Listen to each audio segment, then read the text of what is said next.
You're on. I'm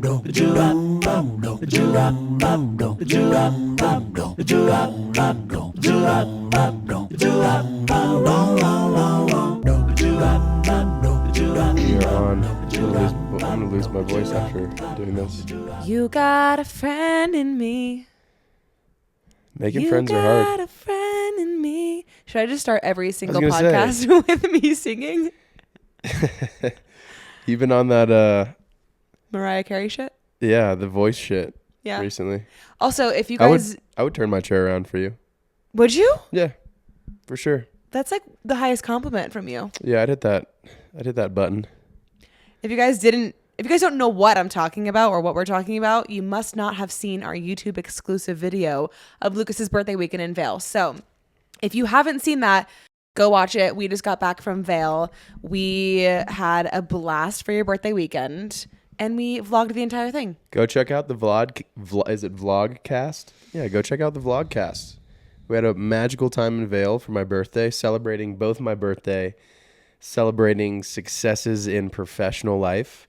That is true. Made something called President's Club within my sales organization and company, which is really exciting. Loved how I made President's Club the day before my birthday.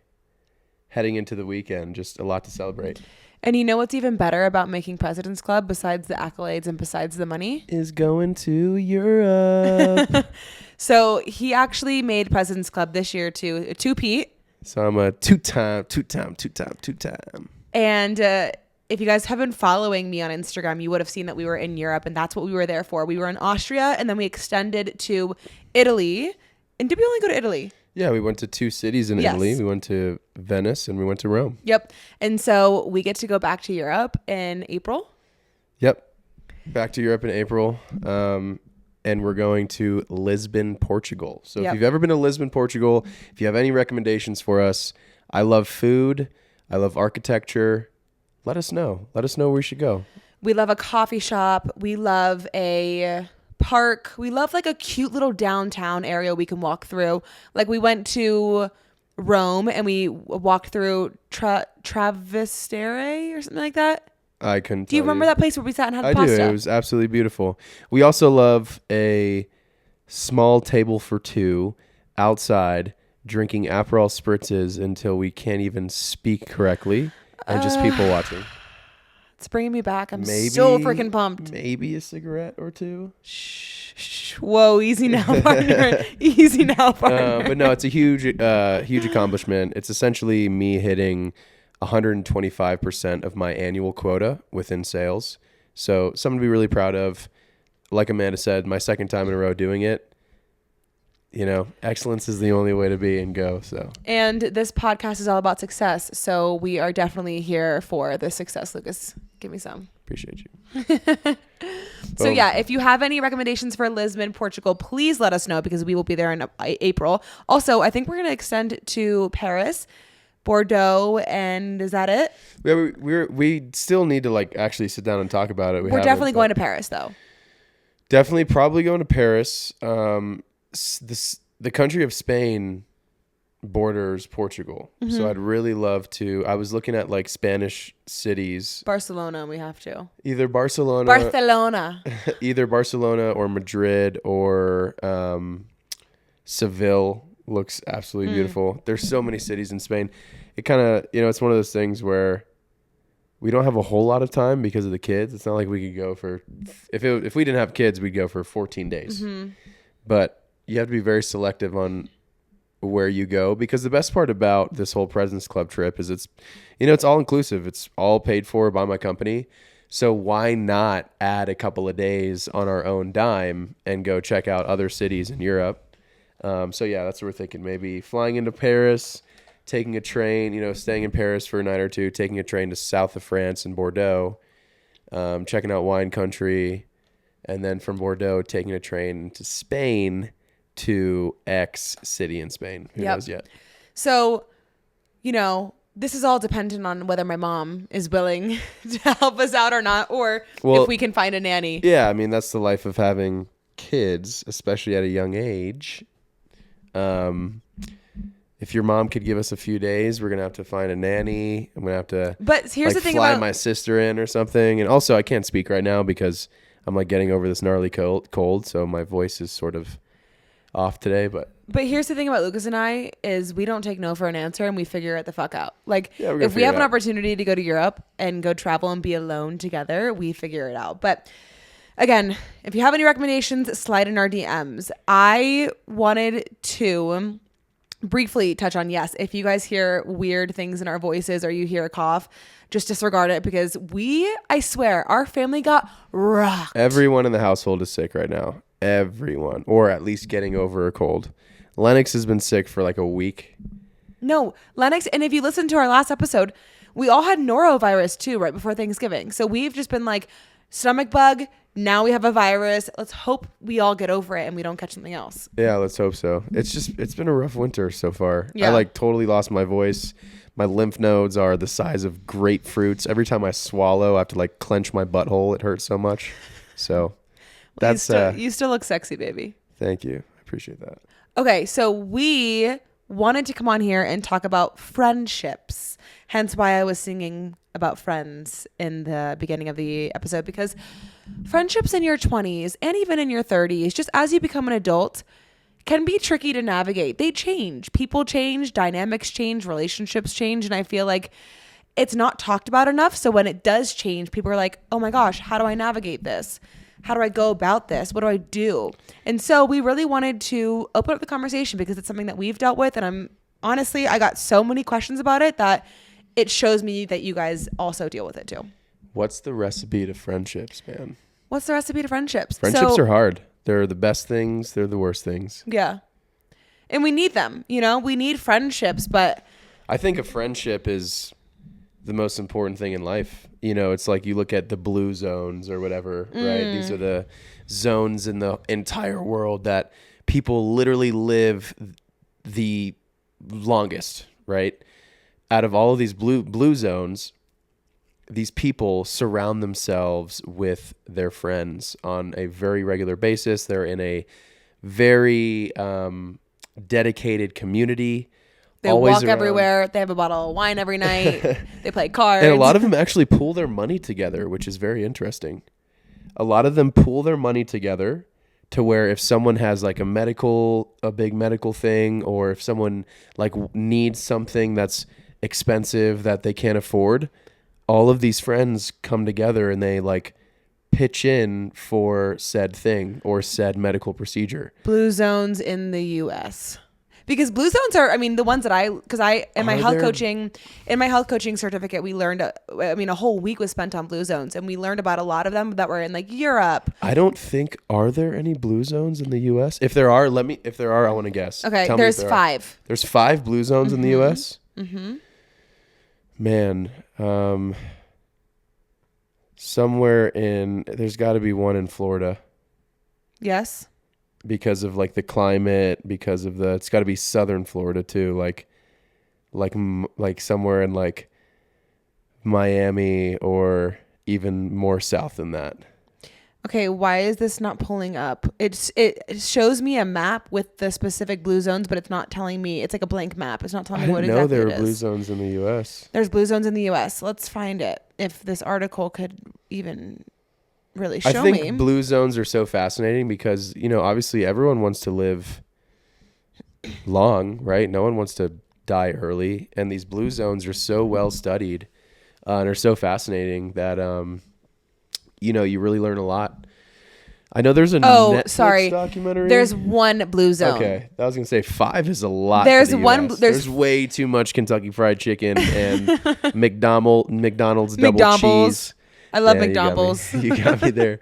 There's way too much KFC and McDonald's double cheese to have 5 blue zones in the U.S. So there's 5 blue zones in the world. I read that wrong. Okay. And there's only one in the U.S., Loma Linda, California. Loma Linda, those old bucks. Is the home of a Seventh-day Adventist community, over 9,000 people.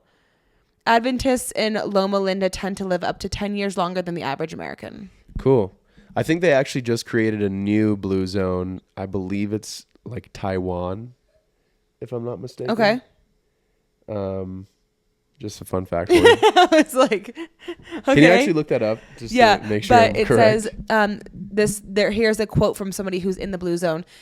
At 84, Dr. Loida Medina often plays pickleball for 3 hours straight with her friends who are also in their 80s. Medina, Keyword friends. Yep. Medina and her loved ones consider staying active to be extremely significant for living a longer, more fulfilled life. And she says longevity is exercise and community.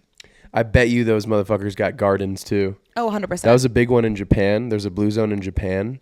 And this entire community, everyone in the city has a garden that they tend to, because the amount of time that they spend on their feet, that they bend down, that they get up, that they squat, to like pick the weeds, so on and so forth, keeps an individual extremely healthy.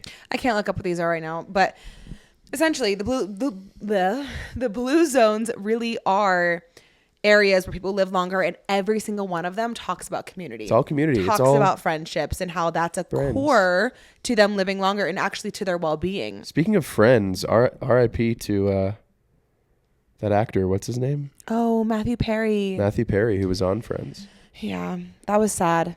But anyway, I don't want to start this off in a depressive tone. Depressive? Depressive. Is that that's a term? Of course it's a term. Depressive. A depressive episode?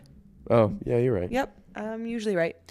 Okay, I want to get into the episode because we have a ton of questions, and we really thought that we would just spend this episode answering your questions, because I have a lot of non-negotiables when it comes to friendships, and I feel like the friend that I am now is so different from the friend that I was 5 years ago, 10 years ago, because now I have kids and a husband and a career and dreams and goals, and I'm also just a different person. I have different interests, different values, and so I feel like this is something that is a universal feeling in your 20s and 30s. And I have had a lot of experience with growing apart from friends, falling out of friendships, meeting new people. And so let's just get into it, because I want to sprinkle in my non-negotiables, but I'll get there through answering everyone's questions. Yeah, let's rock and roll. I mean, being a man and making friends, I think, is definitely a tricky thing. Yeah. But yeah, let's rock. What do these people have for us? So the first one, I feel like this was the top question, was navigating long distance relationships. You have so many people these days who are either friends from high school or friends from college, but then everyone gets jobs and they move.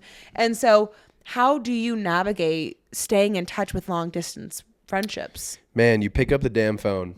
Yeah. Straight up. I think the problem with long distance relationships, which was literally me, my life, I was the only person who left my college town or my hometown and moved out here to Colorado by myself. A majority of my friends actually like moved together to Tampa, Florida, or, majority of my friends still are in Orlando. And the reason why we are still friends is because I pick up the phone, they pick up the phone, and we call each other and we have continuous conversation. It's not an instance of, I'm just going to hold off and wait until they hit me up. If you find a friendship to be valuable for you, like, you need to pursue that, and you need to let this person know that you love them. And what screams that is you picking up the phone and just saying, how the hell are you? And letting them talk. Here's the other thing, because I think you make a really good point. You cannot take things personally. And what I mean by that is, if you have a long distance friend, you guys are going to be so damn busy, and you guys are going to be like ships in the night sometimes. You're going to miss each other. You're going to play phone tag. You're not going to talk as much, but you can't take it personally if your friend is not picking up the phone and calling you. If you're thinking about your friend and there's no beef, there's no tension, there's no anything other than she's just living her life or he's just living his life, you can't be like, oh, well, she hasn't called me. You just need to pick up the phone and call them. Yeah, we all live in a social media day and age as well. Throw the comment on their post, comment on their story, keep in touch, send them text messages, shoot them a call, and I guarantee you the more you reach out, the more you think about them, they'll think about you as well. But it's hard. I think long distance friendships die the second that you stop giving the effort. And that's not to say that put in effort if it's not being reciprocated. Obviously, you need to have a friendship that's being reciprocated, and you need to audit and evaluate yourself if it's worth, picking up the phone every single time and calling, engaging whether that friend is doing that for you as well, or you feel like they're putting in effort. But I will say that's something that Lucas is actually so good at, way better than me. But I want to say like, majority of my best friends are long distance. They live in different places. I have a friend who lives in Hawaii. I have a friend that lives in Nashville, one that lives in Mobile. Like, all of my best friends, core friends, don't live near me. And so there are times where I go 2 months without speaking to a friend on the phone, or even longer. But I have chosen friends that I can pick up the phone 6 months later and it's like no time has passed. Right. And I want to just also briefly say, one of my friends, Sam, loves Sam to death. She is the one who lives in Hawaii, but she is terrible with her phone. Like, she's not going to pick up the phone and call me. And if I call her, she's not going to answer. But I know that is how she is. And so what we do is periodically we'll either send each other like literally 8-minute voice memos, or she'll literally prop her phone up and take a video of herself and just like give me a life update and text it to me. And then I'll do the same for her. And I love that, because not only are we getting creative and saying, hey, I respect your time, you don't have to pick up the phone and call me. We're not letting that be our excuse of like, oh, well, I called her and she didn't answer me. No, she's going to sit her phone up and send me a video and send me a life update, and I get to reply when I have the time. Yeah, I think it only gets weird when you let it get weird. Like, I have a lot of those friends too, where we won't talk for a month or two, but when we do talk, it's like we do talk every day, and we don't bring up like, hey, it's been, X amount of time since the last time we spoke. We don't even bring that up or talk about that. We just dive right into what's going on in life. How are you? How are the kids? What are you up to these days? We don't give each other the time to like dwell on the amount of time we haven't spoken. And I think you have a good friendship and you're in a good place with someone if that is the case, right? You guys can go so long without speaking because life is crazy. We have 2 kids. There are many instances where I will, rather than make a phone call, because the thing about me is when I'm calling you or when I'm speaking to you on the phone, like, I want to sit down and talk. I want to connect. And a lot of the times I don't have 30 minutes or 45 minutes or an hour, which is, how these calls end up being. I'll send a text message, just thinking about you, hope all is well, so on and so forth. But yeah, I have a lot of friends like that too, where it'll be a while and we'll spark up a conversation and it's like time never passed. Yeah. Yeah. And I think the last thing I want to say before we move on to the next question is, I think this is important. This is an important mindset shift to make. Friendships in your 20s and 30s are still equally as important as they were when you were in high school with less responsibilities. However, you have more responsibilities now. You have more priorities now. So your friendships are probably not going to be your number one priority. We have 2 kids, like Lucas said. We're married, and a lot of our other friends are either married or have a dog or have kids or have a demanding career. You have to understand that is going to take precedent in people's lives. And once you understand that, then I feel like it's easier to not take things so personally and really just come at it from, I still love this person. And even though they're not my top priority and I'm not their top priority, I'm still thinking about them and I'm going to make an effort when I do have the time. Right. And then there are situations where, it sucks. It's heartbreaking, where you may even lose a friend to long distance because life goes so fast. You don't have the time to connect with someone, or you could be in a completely different point of your life than said friend, but they can't get with the program. Yeah. Right. That's the part that also sucks, right? It's not a 100% win rate with all of your long distance friends. There's going to be friends that just don't get it, especially Amanda and I being young parents. You mentioned earlier that a lot of our friends have kids. No, I said a lot of them are married. I don't have a single, maybe I do have a couple, but. Or like have a really serious partner. Yeah. I mean, Amanda and I have come across friends that have come and gone because they just can't grasp that we're 2 people that are married that also have kids, that our kids come first, and that sometimes just we can't make things or shit happens because of kids. And some people just don't get that, and that's okay. So there's not going to be 100% win rate in a long distance friendship, but you give yourself a much higher percentage when you actually put in the effort. You put your ego aside and you call that person up and say that you tell them you love them and you ask them how they're doing. Let's segue into this question because I feel like that's it's kind of a good addition. Someone says, my biggest struggle is texting and calling. I'm more of an IRL communicator, so I find myself getting out of touch. Heard that. I think a good tactic would be what Sam does for you. Like just post up your camera and just sort of like record yourself like you're talking to someone in real life, you know? Or if you are that type of person, that's when you have to pull out your calendar and you need to make an effort to be like, okay, on this day, I'm going to go get coffee with this person. On this day, I'm going to go do a workout class with this person. Or if it's a long distance friend, I am going to actually save up and put money and time and take a trip. I mean, here's the thing. If friendship is well-being and life is short, like spend more time with your friends. Absolutely. Make the effort and put the money aside. It's worth it. You can keep a lifelong relationship and friendship with 1 or 2 annual trips. Yep. You do 1 annual trip, they do 1 annual trip. You don't even have to speak in between those trips. You know, if you're really mature enough to have that sort of lifelong friendship with somebody, there is a give and take, right? You got to put effort.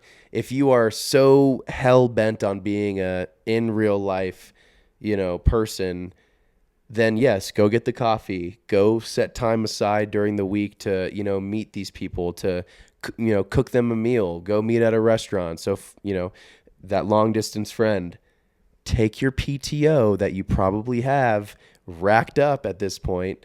You know, you don't use your PTO days all the time. I guarantee you if you work for a corporate company and you look how many PTO days you probably have like 14.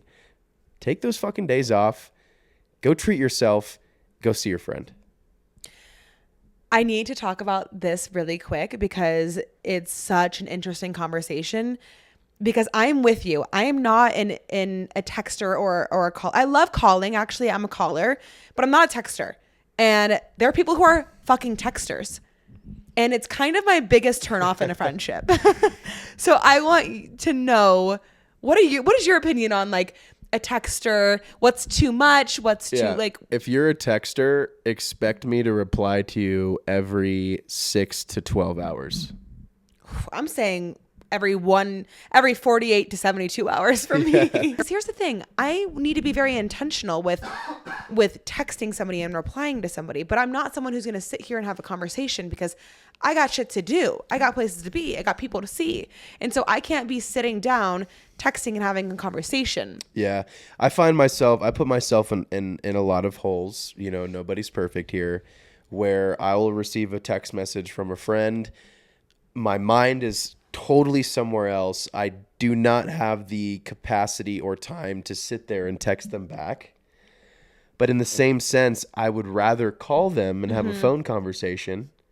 But if I don't have 30 to 45, call this person and have a legitimate conversation, like, and then I'll forget about it, you know, and then like that text message will just go through the abyss. And then you're somebody who's such like a people pleaser that like, then you just like won't even reach out because you're like, I don't want to look bad. I don't want to like. Right. I mean, that definitely happens sometimes. I definitely have texts in my phone where I'm like, every day I'll look at them and be like, man, like I'm going to get back to you. I promise. I promise.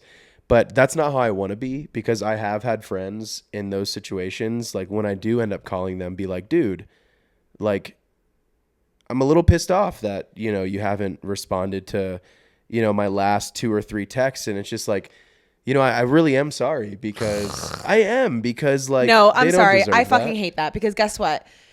Time is everyone's most valuable asset. And you're asking me of my time when I'm not with you. You're going to have to fucking wait and be patient, because I will give you my time because I care about you, but don't rush me. You're coming into my space and my time and my phone.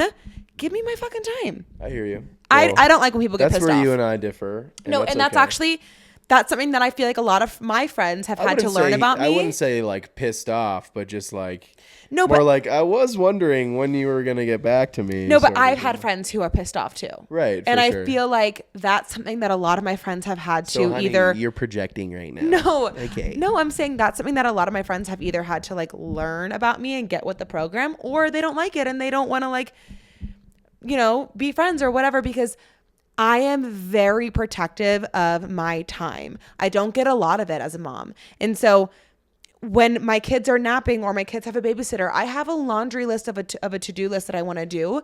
And something I could get better at is prioritizing joy with friends as like something that should be at the top of my list. I definitely could get better at that. However, texting is something that I'm not willing to like budge on right now because I just don't have the time for it. And I feel like for me, that's a non-negotiable. You have to understand that if you want to get a response from me right away, call me.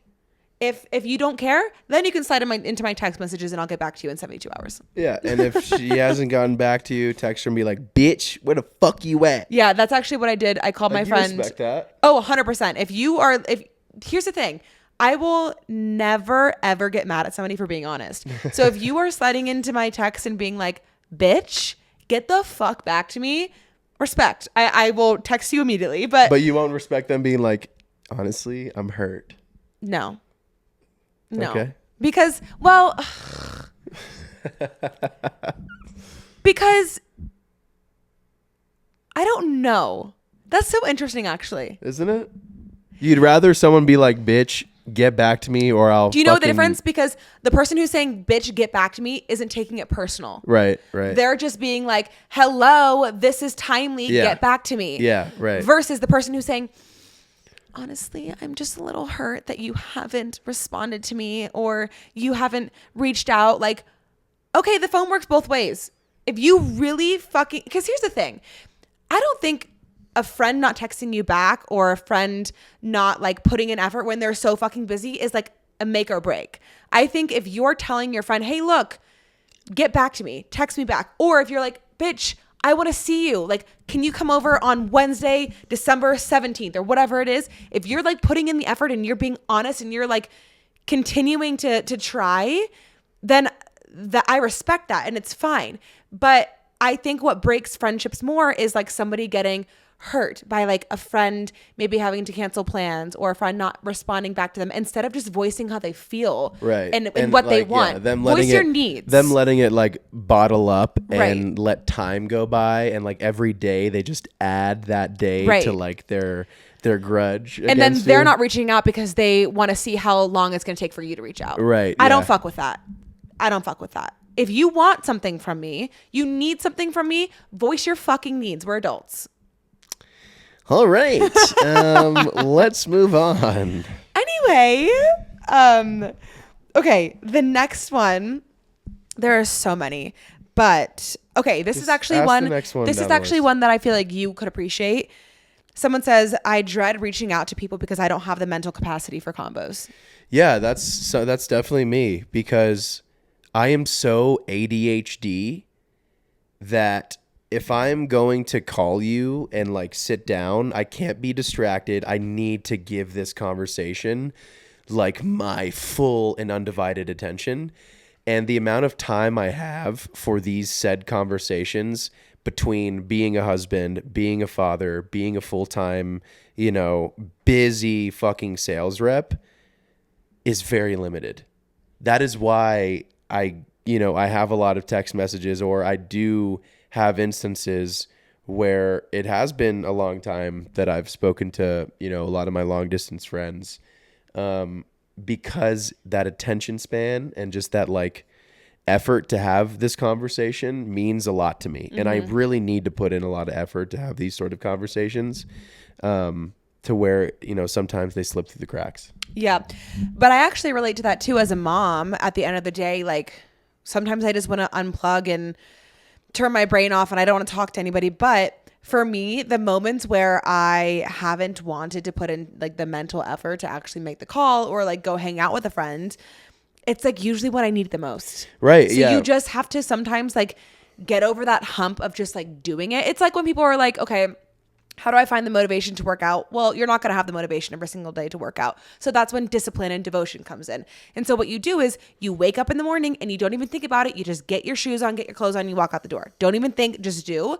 Sometimes you got to do that with like calling your friends and being social too. Yeah. You just got to do. And here's the thing. Most of the time, you'll get to the call or get to the gathering and be like, oh, I'm so glad that I did this. Yeah, definitely. And I save a lot of that time for like car rides. If I'm doing a long car ride, I'm like, okay, I am going to call at least a handful of my friends during this car ride and make it happen.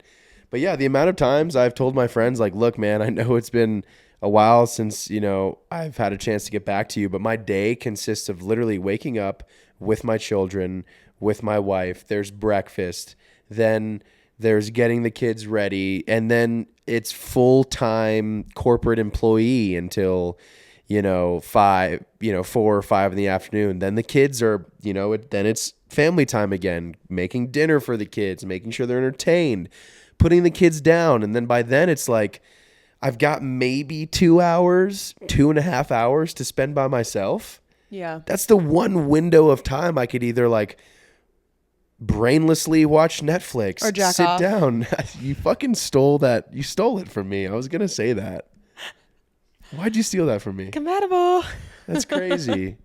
Have time to fucking jack off or sit on the couch and just turn my mind off. And when I have that small amount of time, when it's been a long day, like, sorry, I want that time for myself. Yeah. And that's when, as a friend, you need to be understanding about that. But then at the same time, if you are somebody who's like, I have not had, quote unquote, I haven't had the mental capacity to talk to a friend or be social in 2 weeks, that's when you need to pull yourself out of your ass. Totally. And that's when you need to pick up the phone, go for a walk, go in the car, or go drive and go to an event. Because here's the thing, you can always get on the phone with somebody for 15 minutes and be like, oh, you know what, I let's table this, I'm so exhausted. Or you can either leave an event if you really feel tired, but you got to make that effort. Yeah, don't get me wrong, I've been there. I've been at a place where it's almost like, man, it's been so long since I've spoken to my best friends.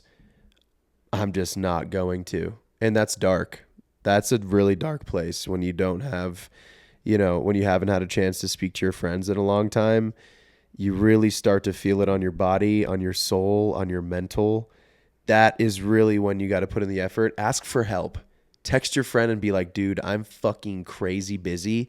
Call me. Like, let me, like, put it in my court. Yeah. Right? Don't, like, bro, don't let me have to make the call. Like, call me. Yep. Again, it goes back to voicing your needs. People need to voice their needs more. And I think people are a little like hesitant to do that in friendships because they don't want to like put someone off. But like, if you are friends with somebody, you should be able to tell them straight up. Yeah. And there's them. nothing wrong with reaching out to a friend and saying, hey, thinking about you. Like, let's chat soon. Let's connect soon. Give me a call soon. Like, I have friends that do that to me regularly, when a lot of our communication is just like the one-off text messages, sending each other, pictures or screenshots of the song that we're listening to. Which that's great too. Yeah, because that sure. says, hey, thinking about you. Oh my gosh. That's my like, go-to. I love a lot of your friends actually do that to me. Like Ethan, your friend Ethan literally just sent me a song. A friend will do that. They'll send you like just the one song that brings you back to that one time that you shared, or through social media, like sending each other reels back and forth. Like, I have a lot of friends that I have that relationship with. And, speaking of Ethan, like, Ethan will text me and be like, hey, let's chat this week. Yeah. Like, not, right now but like, hey, thinking about you, find somewhere to fit me in. Let's make this happen. And also, before we move on, like, I'm notorious. Like, I do this all the time to my friend Abby. I'll call her like as I'm driving home from the grocery store, which is a 6-minute drive, and I'll like try to catch up with her, and then I'll walk in the door and I'll be busy and like I gotta go. Like I gotta go, and it's like. Have you ever called a friend and then 2 rings in, you like hang up and you're like, actually no, I can't do this right now? No, I've never done that. I've done that a couple times. Or I'll try to make the call, 2 rings in, I'm like, oh fuck, I don't think I have the capacity to sometimes do this it'd be like that though. And then I'll just hang up. I feel like sometimes it'd be like that. Okay. This one, it was like probably the second top. How do you meet people that you have a connection with outside of work? How do you find new people, especially in a big city? How do you meet new people that you want a long-lasting friendship with? No one tells you how difficult it can be to make new friends at our age. It's like dating. Like everyone wants to know, how do you meet new friends as an adult? You meet them. You walk up to them. Yeah. You fucking compliment. If you're like, damn, that person looks cool, or that person looks like they'd be a good friend, ask yourself why you think that. I guarantee you it's like what they're wearing, or like a tattoo that they have, or just something. Literally walk up to them and like compliment them for that. Or like this social media day and age is disgusting in the fact that it keeps everybody afraid of actual fucking human interaction. Yeah. Where the biggest issue with making friends, especially dating these days, is like if you go up to someone and you try to spark a conversation, they either think you're going to like roofie them and take you back to their lab, or you're like weird. You know, it's a really fine line, which really sucks. And I think that is why it's so hard these days to make new friends, to even date. But you really have to put like in the effort. And if you also notice someone is doing that to you, if you notice someone is like really being cool to you, asking you questions, like fucking entertain them, dude. Dive into that conversation. When was the last time you've had a decent conversation with a human being, but also like someone you've never met before? That's the beautiful part. Like my buddy Kurt, you know, shout out to my boy Kurt, who is a new Colorado friend of mine. He's the general manager at the local gym that I go to.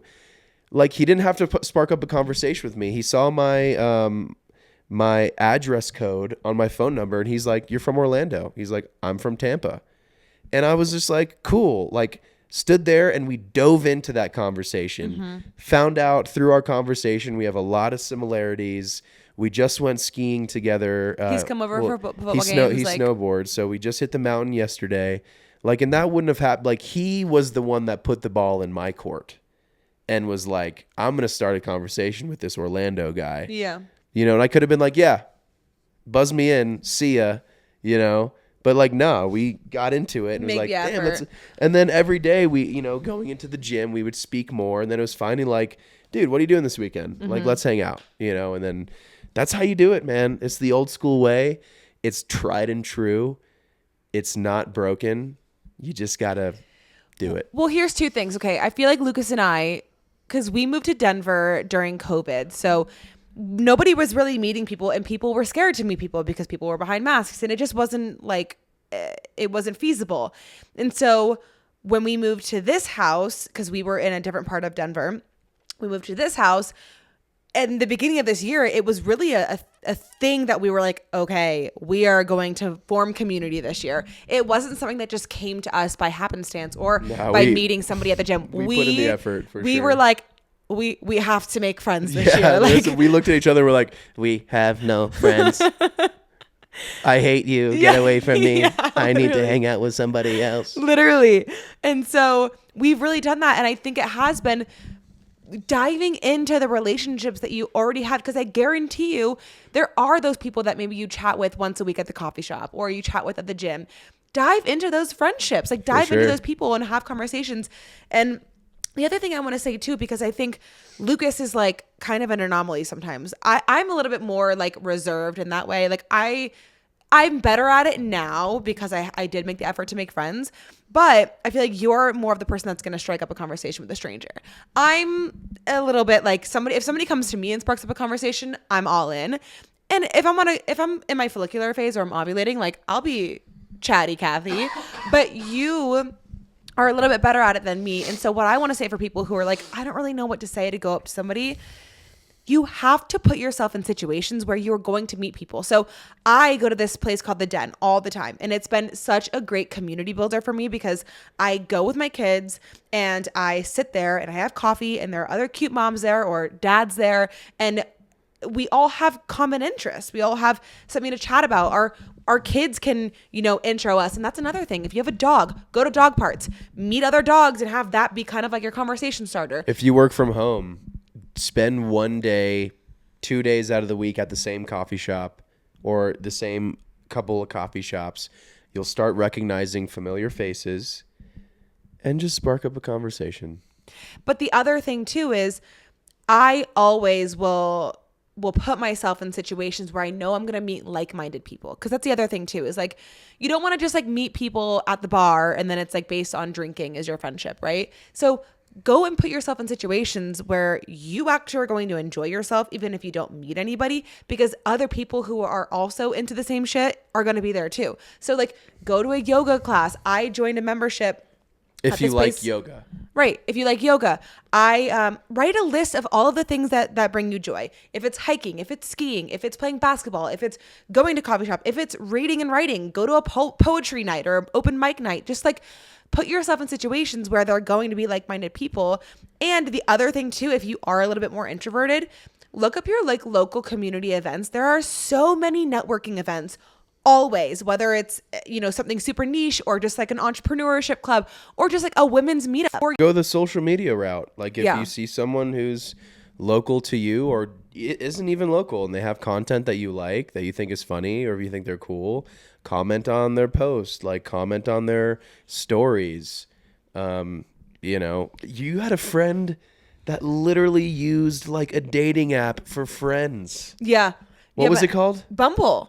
It was Bumble? It was Bumble BFF. Bumble BFF. Bumble BFF. I've had one of my really good friends from college literally met somebody off Bumble BFF and they like, you know, hung out all the time. Like use technology if you have to. But the other thing is somebody said, no one tells you how difficult it can be to make friends. It's like dating.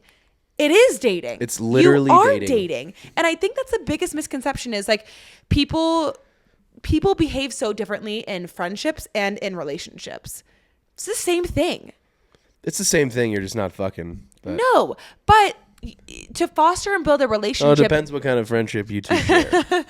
To build a relationship and to really nurture it and foster it, it's the same thing. You have to spend time with each other. You have to relate over common interests. You have to put yourself out there. You got to get a little vulnerable. Yeah. Here.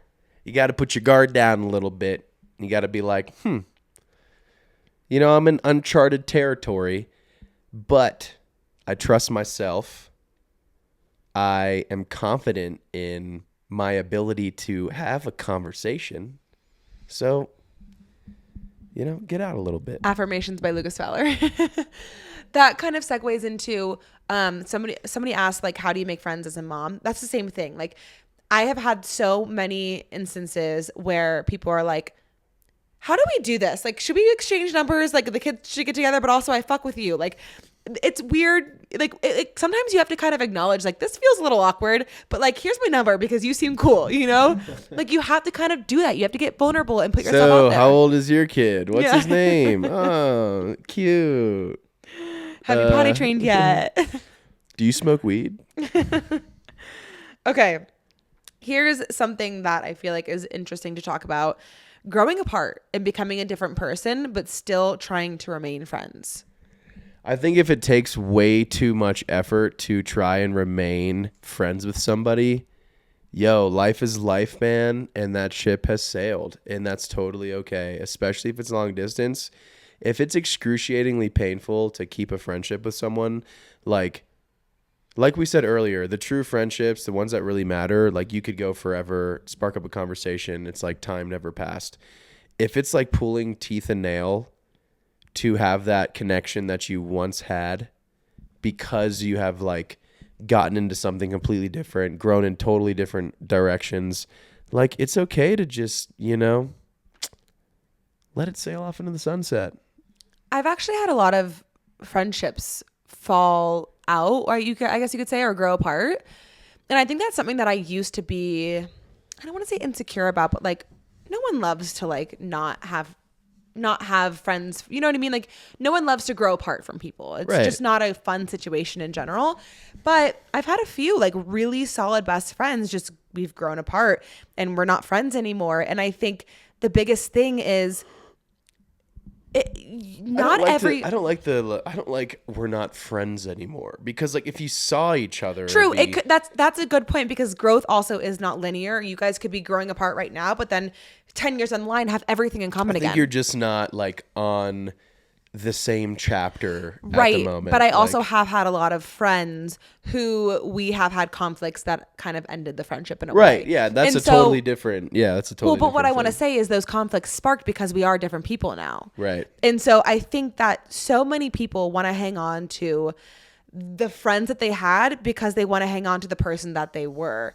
And I think that if we all understood that, like, not everyone is going to like each other, and that's okay, and that even means people that you did once like at a time, then we would have an easier time navigating these things, because you're meant to grow in life as a human being. That's literally what we are designed to do, is to change. But that doesn't mean you're going to change together. And I think at that point, you have to ask yourself, what is this costing me? Am I getting anything from this relationship? Is it serving me? Am I serving that person? Like, I had to come to a point with one of my friends where I was like, I don't think you even like me.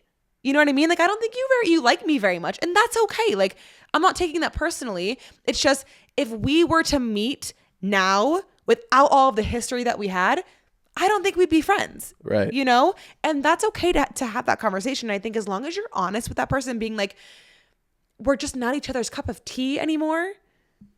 There's no hard feelings. There can't be, because at the end of the day, you have to be honest to yourself. And if you're not being honest, then you're also not, like, you're just harming each other at that point. Totally. The other thing that I want to get into is, someone says, feeling wanted back in a friendship. I feel like I'm the only one trying to keep the friendship going. Yeah, that's a shitty feeling. I hate that feeling. That's almost a feeling that you start, like, being the person to see how many days go by, like, without that person hitting you back up. That's a really tricky one, you know, when you really love somebody and you really want to be, you know, you do love being their friend and they're not reciprocating back to you. Man, that's heartbreaking. That's hard.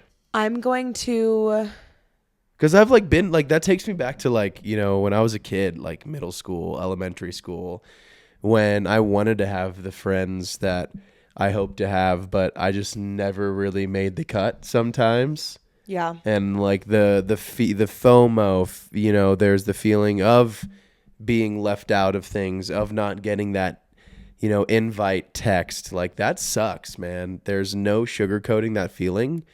I think you just need to know that everything happens for a reason. Mm-hmm. Like, I remember telling myself that, like, even as a kid, when I didn't get that invite, you know, or if I really thought someone was a cool friend and I just wasn't getting the same vibes reciprocated to me, like, everything happens for a reason, Lucas. Like, if that friendship was supposed to flourish and happen, it would.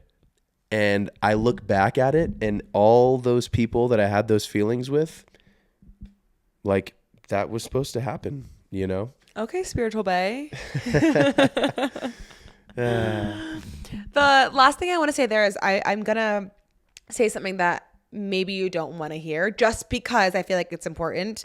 And this might not be the case at all, so if it's not, just totally disregard it. But if you're not feeling wanted, ask yourself if it's because you're needing that person.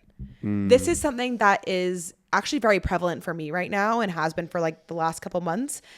The difference between being needed and being wanted in a relationship. And I love how you even were saying, I don't feel wanted. Because if you don't feel wanted, cut that bitch off. Like, you don't need to be in a relationship where you're not feeling wanted by the other person. Like, that's just not a situation that's conducive to your growth. But if you are feeling like you are needing this person, then that means that this relationship, this friendship that you're in, is based off of an insecurity. Because if you're needing something so badly, you're, like, clinging onto it, it means that you are lacking something.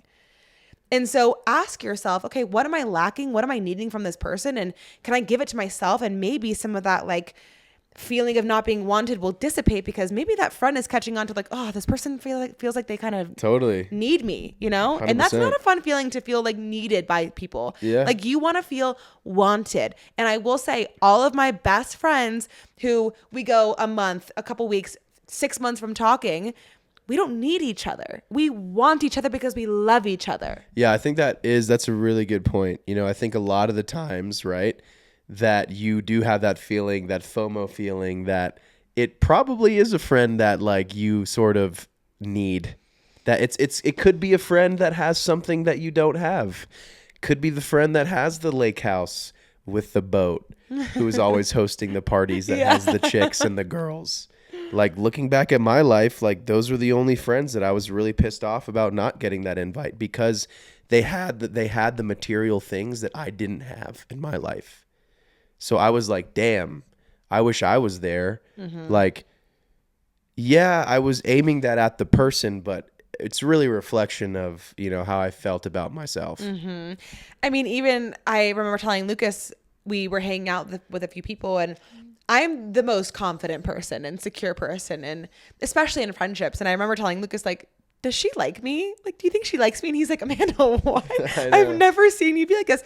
But it's because I felt a lack. I felt like they had something that I didn't. And I like finally got over that. But that was so interesting. And I think, ask yourself, like, where am I feeling insecure in this relationships? Because a relationship that's built on insecurities is a house of cards. It's gonna fall, you know?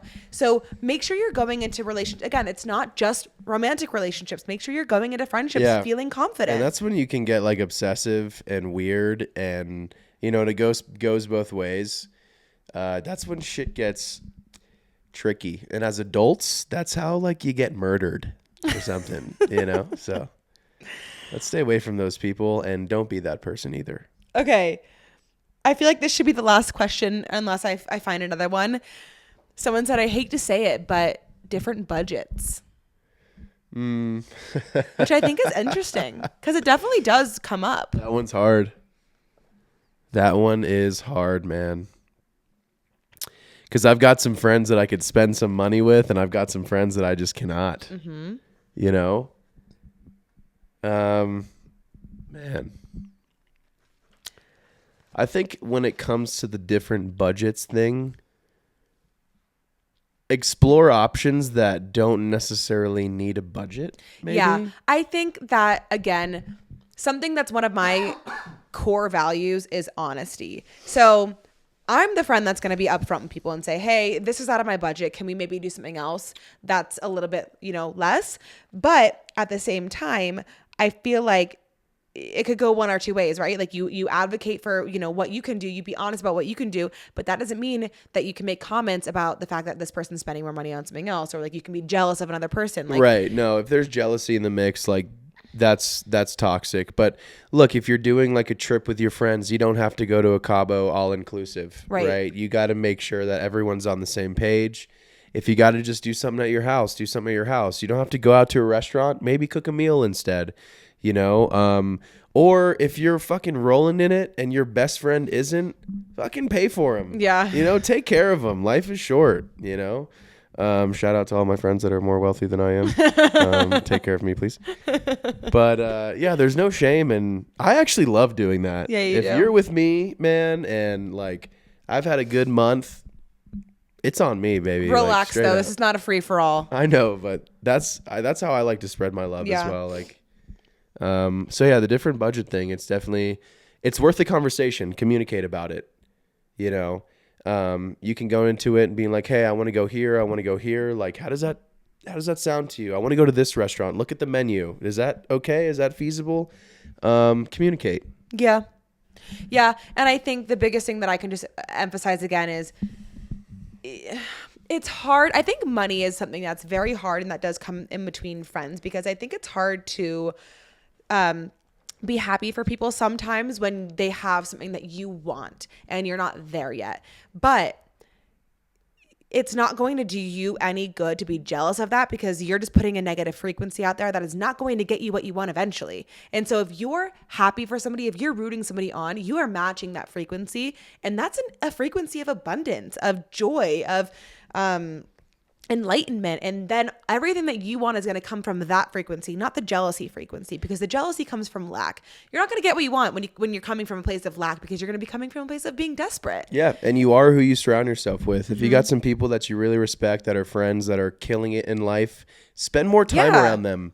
Be a bigger cheerleader for them. Spend more time around them. Let their success and their way of life rub off on you a little bit. Yep. You know, let their way of life motivate you to create said way of life for yourself. The world does not happen to you, it happens for you, and that's your choice. I'm snapping into my microphone. Go off, King.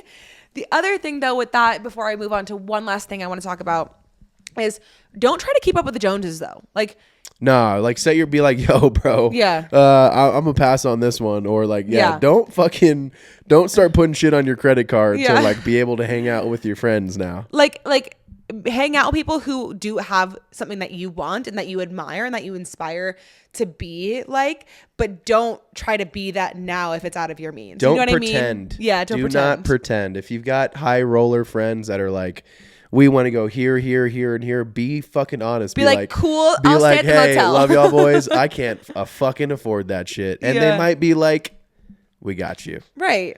You know, if you are that cheerleader, if you are that person that's not jealous, that just like they just love to be around you. You guys are friends because it's a pure friendship. Like, money does not get in the way, but you know, between those things. And if they have to reschedule or do something different or pivot, then, you know, let that be the thing. But also don't pretend, just be honest, communicate, and you never know what's going to happen. The last thing I want to talk about with you is how do you navigate friends that lack a growth mindset? Yeah, I think that's really hard.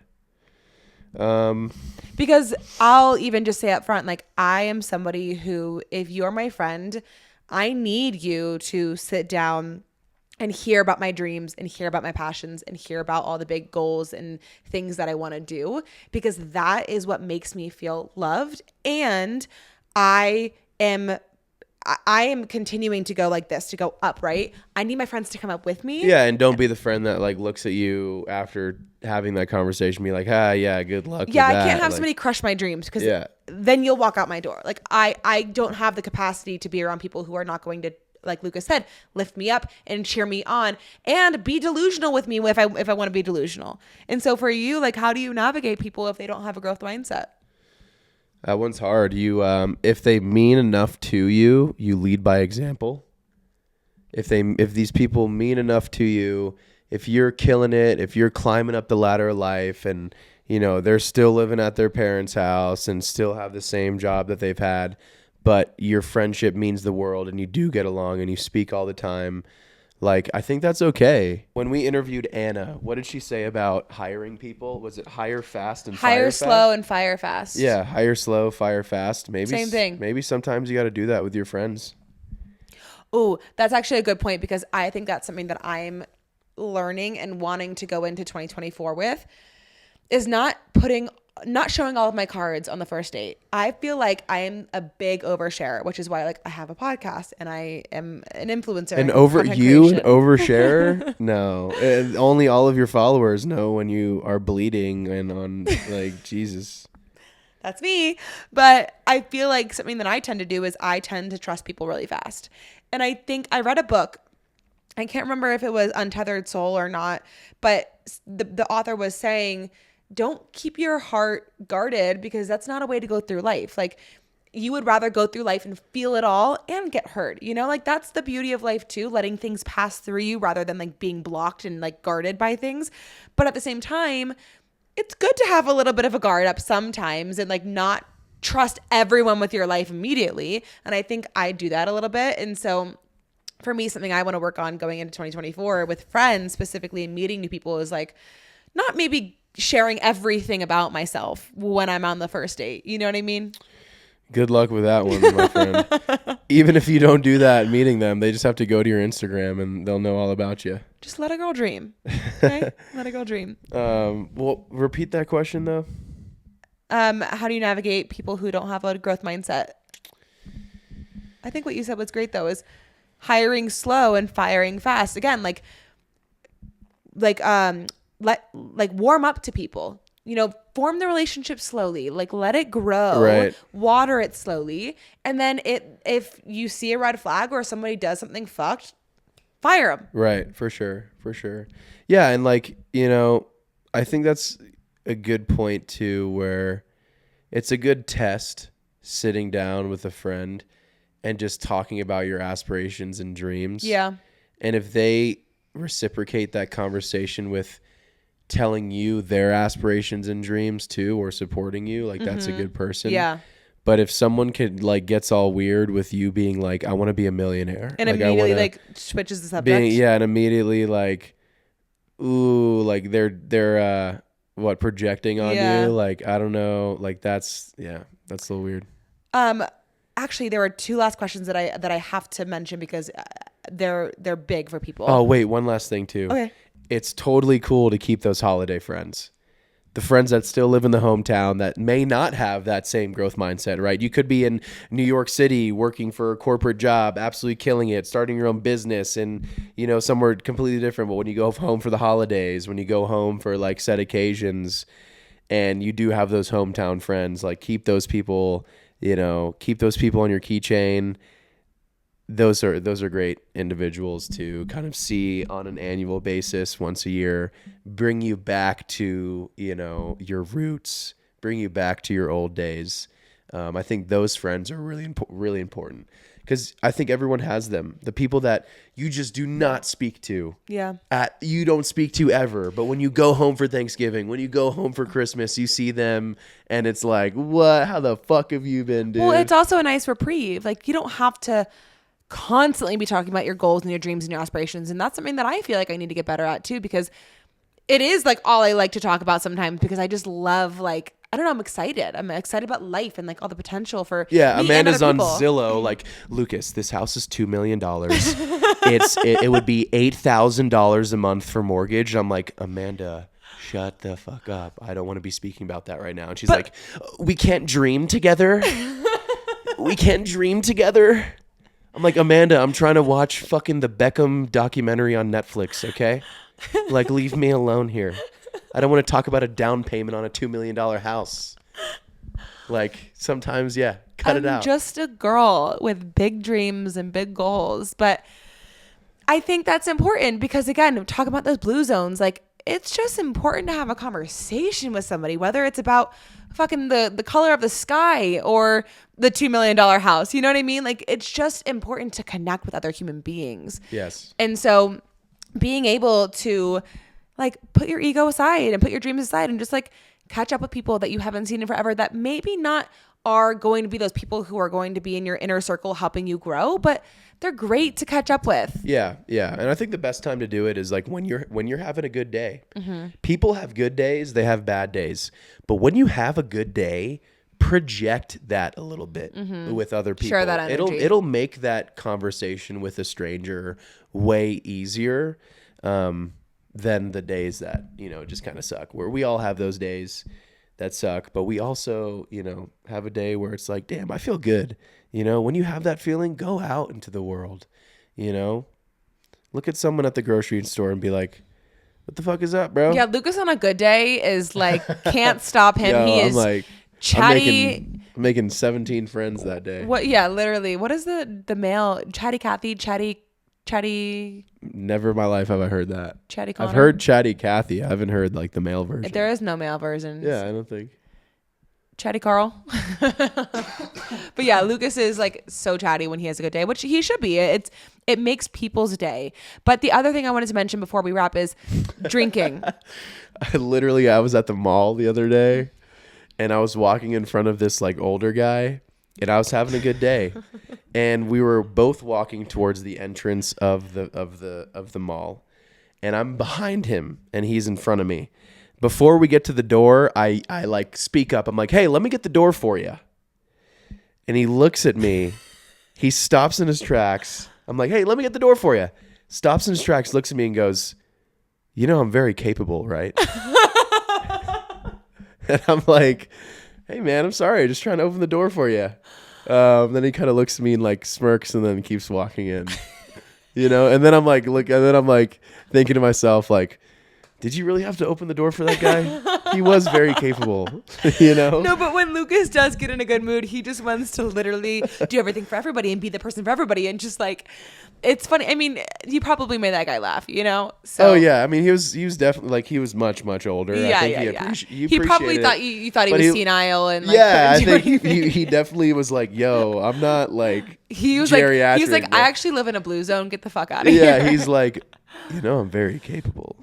I'm like, look, dude, I'm like, it actually has nothing to do with you. Yeah. It's just because I'm feeling myself right Yeah. now, you know? So yeah, Okay. that's my life. But anyway, drinking. People, I feel like, are so transitioning, especially what we're 25, 26. People are transitioning from like a lot of their relationships are based on like going out culture. And now people are getting over that. What do you do to navigate that? When maybe all your friends are still drinking and going out, how do you navigate that? Learn how to enjoy a mocktail. Learn how to enjoy a non-alcoholic beverage and still be in the loop.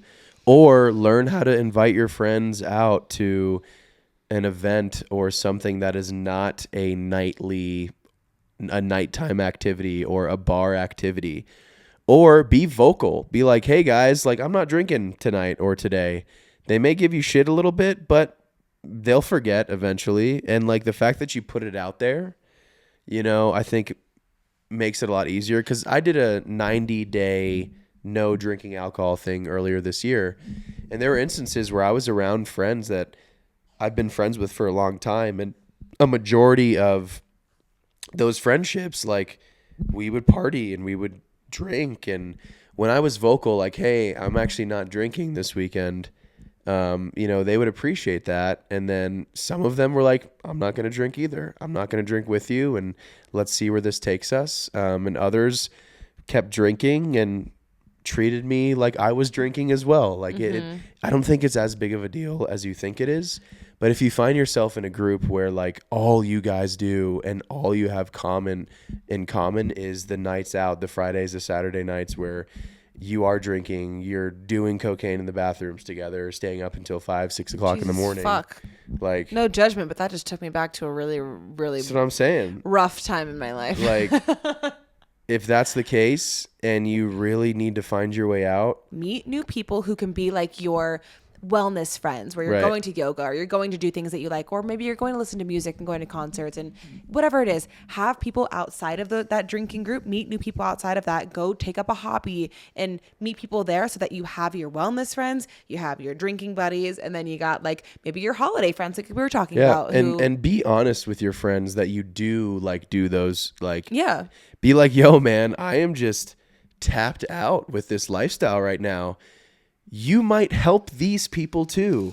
You know, your friends might be like, oh my God, I've been thinking the same thing for so long. Yeah, thank God someone said it. Let's meet at a park and go walk a couple laps and just like sweat a little bit and just talk.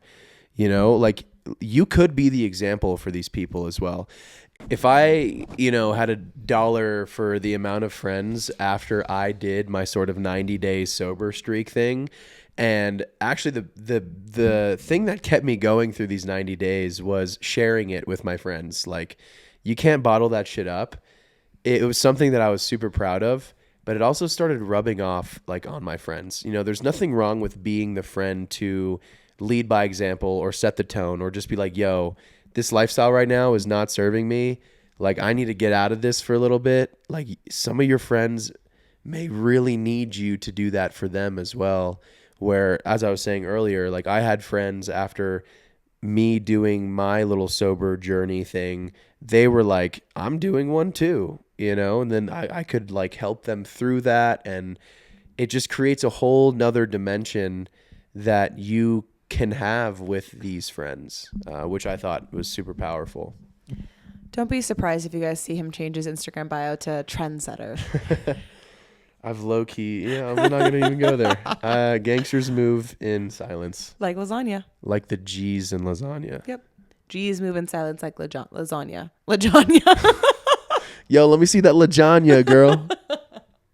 Trying to eat that lasagna. Okay.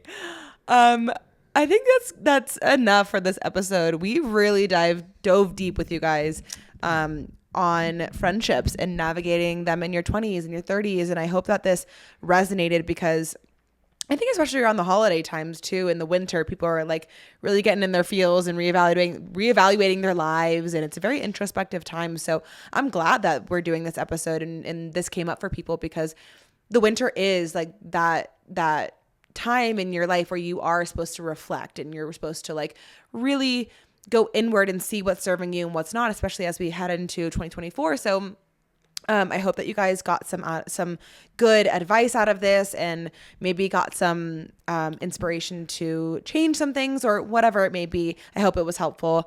As always, please follow us on TikTok, What's the Recipe Pod, and on Instagram, What's the Recipe Pod. Also, if you could leave us a review, preferably 5 stars on Apple, that would be great. I think you can also do something on Spotify too. I think there's a new thing where you can maybe leave like a comment on Spotify. Love that. Give us some love. Yeah. Give us some hate if you're feeling it. Or not. Fuck it. It's a free world, bro. I mean, I love the First Amendment, but like, is it the First Amendment? Free speech? I believe so. What is the first? Is it Second Amendment? Fifth Amendment? I'm so bad with government. The government doesn't even follow the amendments these days. No, they don't. But that could be a whole nother episode. Which is fucked. Yeah, the First Amendment. I'm a big believer in the First Amendment, okay? But also, would love if you didn't give me hate, just because, again, Leave a 5-star review. Tell us we're beautiful so we can feel good about ourselves. Yeah.